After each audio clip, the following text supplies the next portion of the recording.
Na época do frio, as pessoas permanecem mais tempo em locais fechados e essa concentração pode aumentar a proliferação de vírus e bactérias que causam inúmeras doenças. É sobre isso que a gente vai falar com a médica Isabela Vegetti. Ela é clínica geral e explica quais as doenças mais comuns e como podemos preveni-las. Não vamos falar de leptospirose, não. Vamos falar dos brônquios, gargantas, alergias. Todo mundo assim falando mais anasalado, né, nessa época. Exatamente. É uma época em que o frio, ele traz uma diminuição da umidade do ar e com isso ele acaba por inflamar as vias aéreas, né? Então, muitas coisas que vêm com a mudança climática acabam deixando o paciente mais susceptível a esse tipo de infecção. E uma delas é justamente a aglomeração de micro-organismos patógenos no ar por conta da diminuição da umidade do ar. Então, isso traz todas essas viremias para essa época do ano. A correlação com relação ao frio não é que é uma época fria, e sim esse aspecto clínico que a senhora falou. Exato. As duas coisas, por sinal, porque assim, o frio, o que é que acontece? O frio, ele traz também uma mudança orgânica importante, porque como ele deixa as vias aéreas mais inflamadas, os pacientes que têm doença respiratória crônica vão adoecer mais, né? Vão ter mais picos de inflamação das suas doenças. O ambiente, como vai ficar mais aglomerado e o vírus vai conseguir ficar mais tempo vivo, aí ele consegue disseminar de uma forma maior, né? Porque a temperatura mais quente, o vírus morre mais fácil, a bactéria morre mais fácil. Então, esse tempo frio ajuda até o micro-organismo ele durar mais tempo no ar. Então, isso acaba que passa para mais pessoas a doença. Fora a umidade também, né, que colabora demais e a produção de mofos e bactérias. Então, aí o que é que acontece? A população tende a deixar as portas e as janelas mais fechadas, até para diminuir aumentar um pouco a temperatura, se sentir mais quente, e isso deixa o mofo e todos esses outros micro-organismos mais dentro de casa, porque é a ventilação, a entrada e saída do ar que faz a alternância desses micro-organismos. Se você deixa mais fechado, você vai acumular mais micro-organismos, então tende a ter mais até crise alérgica também. Quais são os sintomas, né, advindos do período, né? Isso é bastante individualizado, mas tem um aspecto geral, né? Isso. No geral, vai ter a congestão nasal, né? Porque o primeiro lugar a ser acometido são as vias aéreas superiores. Aí essa congestão nasal vai fazer aquele muco, aquela secreção ficar mais tempo ali retido, parado em estase, e essa secreção vai ter uma proliferação bacteriana, que pode evoluir para as complicações como sinusites, rinites, pneumonias e até meningites também. Nossa, precisa cuidar logo, né? Exato, a disseminação viral é muito grande, né? O vento aumenta, então a disseminação fica maior. Essa falta de cuidado que a gente tem da higienização da mão também, que a gente não tem muito esse hábito, esse costume, a gente tende a passar isso com mais frequência nesse período, sim. Essa congestão nasal, ela pode evoluir, por exemplo, uma pneumonia? Exato. Um simples resfriado, que você teria só uma congestão nasal, uma dor de cabeça, espirros, né? Se ele for tratado de uma forma errônea ou negligente, você evolui sim para uma rinite, uma sinusite, e dependendo do caminho que essa secreção faça, pode causar uma inflamação auditiva ou uma inflamação pulmonar, sim. Agora, tem caminhos diferentes, viroses diferentes, sintomas diferentes, pelo aspecto que é dado hoje. Eu vejo as pessoas reclamar demais sobre tosse e congestão nasal sem estar gripado. Exato, porque assim, existe uma diferença, né, entre a gripe e o resfriado, né? A gripe, ela vem do vírus influenza, tá? E o resfriado, ela vem só de uma inflamação nas vias aéreas comum, normal. Só que essa tosse e esse espirro, que são os primeiros sintomas, né, que a população vem sentindo, é só uma informação que a via aérea está sendo irritada por algum micro-organismo, né? E a partir do momento que aquilo vai ficando aguçado, a gente começa a produzir muco, né? E esse muco é o que impacta o micro-organismo ali dentro. E isso é que vem e leva às complicações. Mas os primeiros sinais e sintomas são esses mesmo. A tosse e o espirro e a congestão nasal. Isso não quer dizer que vai ficar por aí, só por um quadro gripal, tá? Dependendo como você conduz esse paciente, ele pode sim evoluir para uma pneumonia, para uma bronquite, para uma sinusite, uma otite. As pessoas reclamam de tonturas, náuseas, Exato. Boca ressecada.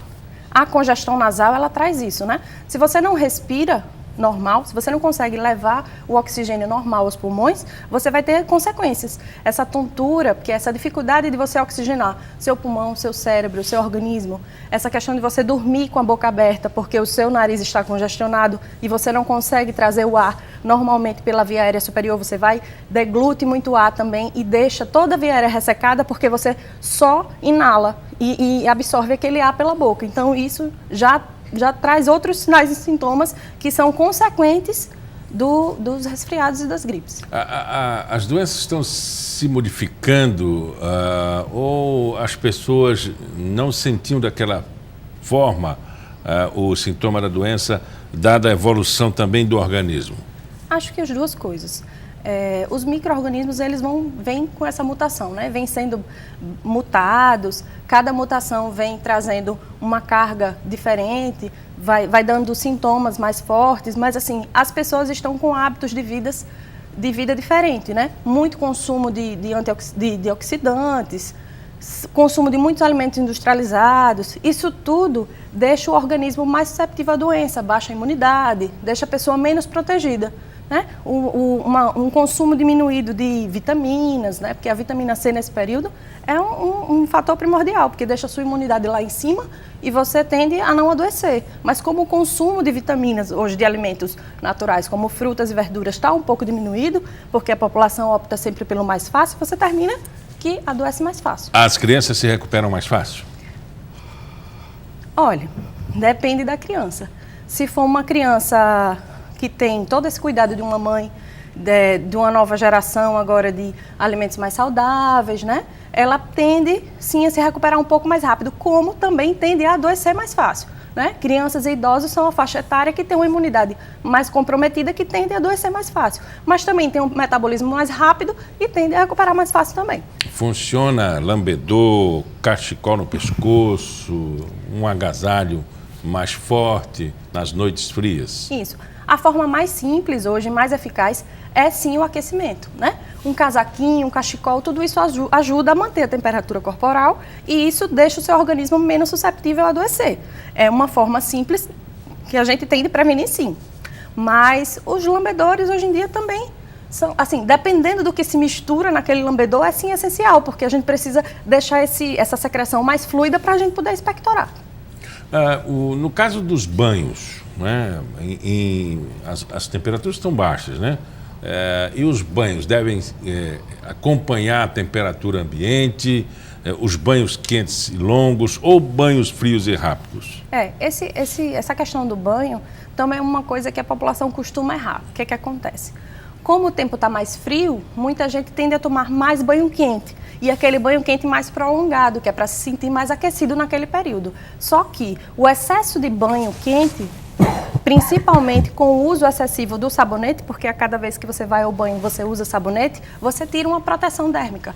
Então, se você tira aquela proteção da pele e você também você deixa a pele mais exposta a alergias, né? Você muda a conformidade da absorção das coisas, porque a pele vai ficar expostamente mais ressecada.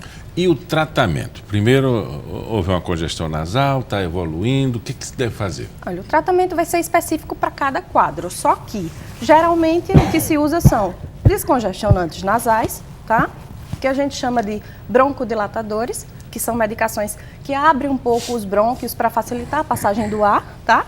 Principalmente em pacientes que têm doenças crônicas pulmonares, como asmas, e idosos que já fumaram ou que têm qualquer outro tipo de comprometimento pulmonar, que pode ter uma doença obstrutiva crônica, mas normalmente é tratar os sintomas, porque são doenças autolimitadas, se tratadas da forma correta. Se não evoluir com complicações, só sintomáticos. O paciente pode dizer, mas eu tomei a vacina porque eu estou gripado. Então, uma das vacinas, né, que existe hoje é contra H1N1. Então, é contra um tipo específico de vírus. Então, é só contra a gripe H1N1.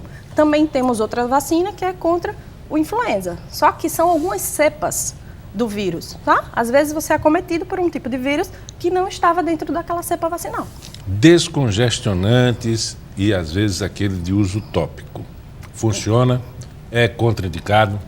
Então, a gente usa muito nesse período os descongestionantes porque a gente precisa dar um conforto respiratório para o paciente, né? Abrir a via aérea para ele conseguir respirar. A gente precisa também desinflamar, tá? A via aérea superior também é usado para isso, só que com cuidado, porque alguns tipos de descongestionantes tópicos são viciantes. Contém substâncias que naquele momento ele dilata, deixa o paciente respirar normal, mas depois ele congestiona mais ainda. Então é só ser usado com cautela e no período que o médico indicar. Muitas pessoas aplicam soro fisiológico. Também. É uma boa opção. O soro fisiológico ele faz uma limpeza, né, do conduto da via aérea superior. Empurra toda a secreção para facilitar, principalmente em crianças que não sabem expectorar. Então a mãe faz uma limpeza vigorosa com soro fisiológico nas duas narinas e empurra a secreção de baixo para cima e a criança ou deglute ou cospe. O que é melhor? De uso? Cuspir ou engolir?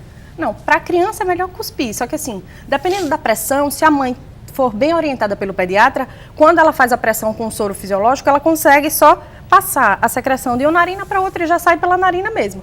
A quantidade que a criança vai cuspir ou deglutir é bem mínima, mas aí com essa própria limpeza ela consegue tirar a secreção pelo nariz mesmo. Muita gente vai para a cama, pega aquele lençol guardado de muito tempo, quarto fechado, a poeira e pisar no chão úmido.